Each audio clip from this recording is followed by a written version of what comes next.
Welcome to puri masala. நம்ம இன்றைக்கி வேர்க்கடலை சட்னி பார்க்க போகிறோம். ஸ்டவ் ஆன் பண்ணிக்கலாம். கடாய் வச்சுக்கலாம். ஃபஸ்ட்டு வேர்க்கடலை வறுத்துக்கலாம். ஒரு 20 கிராம் அளவுக்கு இருக்கும் வேர்க்கடலை வறுத்துக்கலாம். இதோட 3 காய்ந்த மிளகாய் இதையும் சேர்த்து வறுத்துக்கலாம். வறுத்து எடுத்தாச்சு. இப்போ தூள் நீக்கிக்கலாம்.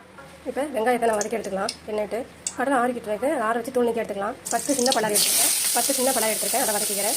சின்ன நெல்லிக்காய் அளவு புளி எடுத்துருக்கேன். அதையும் போட்டுக்கிறேன். 1/4 பகுதி தேங்காய் மூடி வச்சு திருவி வச்சுருக்கேன். அதை போட்டுக்கிறேன். அதையும் வதக்கிக்கலாம். நல்லா வதங்கிடுச்சு. ஸ்டவ் ஆஃப் பண்ணிக்கலாம். இப்போ மிக்ஸி சாரில் எல்லாத்தையும் அரைச்சிக்கலாம். கல்லுப்பு சின்ன ஸ்பூனால் 1/2 ஸ்பூன் எடுத்துருக்கேன். கொஞ்சமாக தண்ணி ஊற்றி அரைச்சிங்க. துவையில் அரைச்சி எடுத்தாச்சு. இப்போ நம்ம தாளிச்சிக்கலாம். ஸ்டவ் ஆன் பண்ணிக்கலாம். கடாய் வச்சுக்கலாம். ஆயில் 1 ஸ்பூன் ஊற்றிக்கலாம். கடுகு 1 ஸ்பூன் போட்டுக்கலாம். கருவேப்பிலை ஒரு கட்டு போட்டுக்கலாம். அரைச்சி வச்சுருக்க சட்னியை நம்ம ஊற்றிக்கலாம். இப்போ நம்ம இதை கலந்து விட்டுக்கலாம். அவ்வளோதாங்க, சுவையான வேர்க்கடலை சட்னி ரெடி ஆகிடுச்சு. தோசைக்கு வச்சு இதை சாப்பிட்லாம். டேஸ்ட் நல்லாவே இருக்கும். ட்ரை பண்ணி பாருங்கள். பிடிச்சிருந்தா லைக் பண்ணுங்கள், ஷேர் பண்ணுங்கள்.